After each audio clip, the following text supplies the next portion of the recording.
Are you too lazy to watch the 14-minute developer update video posted by Blizzard?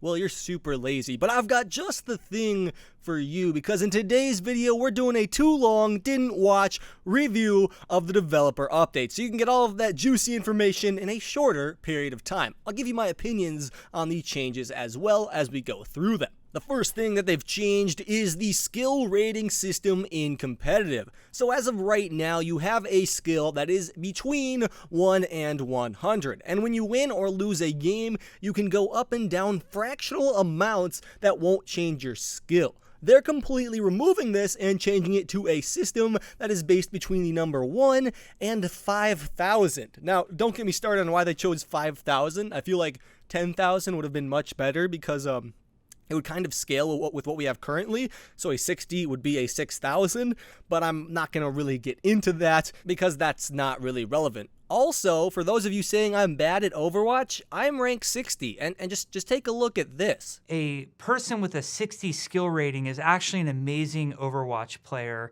If you had 60 skill rating, you were in the top 6% of all Overwatch players. Yeah, suck it, you people that say I'm terrible. Back to the competitive system though, and the changes they're making to it. They're now introducing skill tiers that are like really similar to another game I play. And the tiers are bronze, silver, gold, platinum, diamond, master, and grandmaster.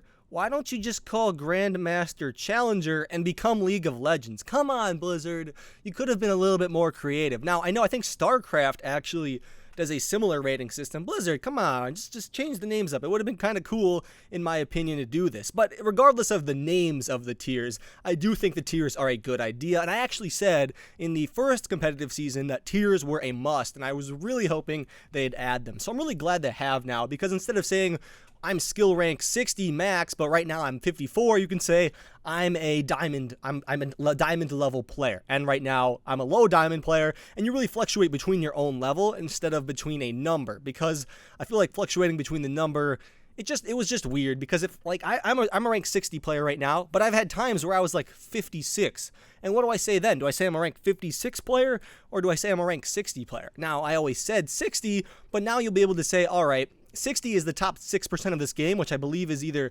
diamond or master, so I would be able to say I'm a diamond player, and that's it. It wouldn't really matter because I'd usually be trying to stay within my little group there. Also, with the addition of tiers, they're changing a few other things. For one, smurfing has been addressed, and you can only play with other competitive players that are within 500 skill of you. So that should actually help a lot, because that means they have to really be within the same tier as you. If you're like high diamond, you'll only be able to play with players at low diamond. You won't be able to play with players that are 2 skills below you, and probably you won't even be able to play with some players that are within 1 skill group. So if I'm diamond, there are some platinum players I won't be able to play with. So I think that's actually a good thing, because previously you could literally have the best player in the game playing with someone that's like rank 40. And that's not fair at all, because of the way the skill rankings were distributed and the amount of skill you gained or lost for defeats. It was really just a little messed up. So now you can't smurf anymore, and on top of that, high level players will need to keep playing to hold their rank.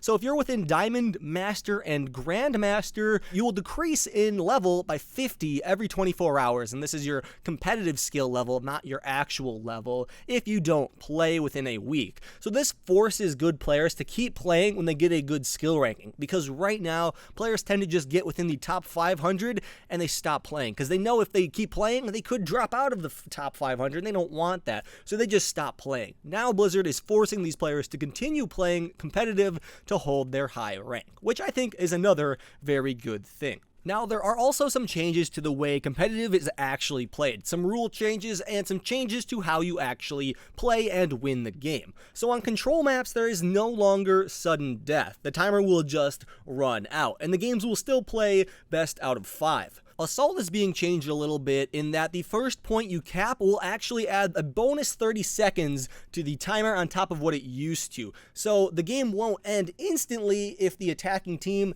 captures the first point when their time is out and they're in overtime. This is pretty cool. I'm not sure it'll actually change much. Actually, I don't know if I like this because I always hated overtime. I felt that if you held the point until overtime, it really felt kind of cheesy when the enemy team took it. And you held the point for so long, it gets to overtime and they take it. It just feels bad to me. So I'm not sure I actually like this change. We'll see how it plays out. I actually have a feeling it won't make too big of a difference. So now the next changes that are made are changes to payload and the hybrid maps, where you actually have to capture a point and then move the payload. Just like Control, these game modes will no longer have sudden death. Instead, the game will play like Assault, where you have a time system. If you have time left over and the enemy team doesn't, you will have another chance to push the payload and get more points than the enemy team.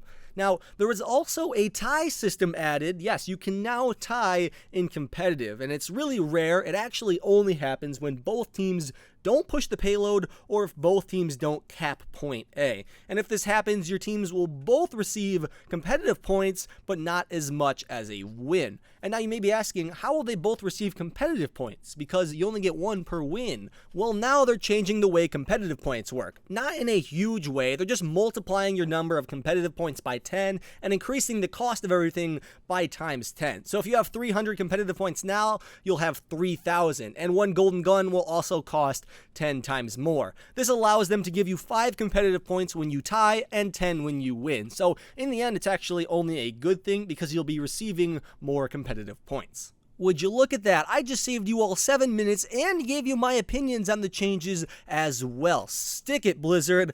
Just kidding, Blizzard. I love you. Hopefully you all enjoyed this video. If you did, be sure to leave a like down below. And hopefully sometime soon, I'll be able to open these 50 summer boxes that have been burning a hole in my pocket. I want to open these, but every time I'm about to record myself opening them, I'm like, I've got a great video idea. Let's do this instead. And so they've been sitting here for like a week. So let's hope I can open those soon. Hopefully you all enjoyed, and I will see you all later. Lone Hawk, out.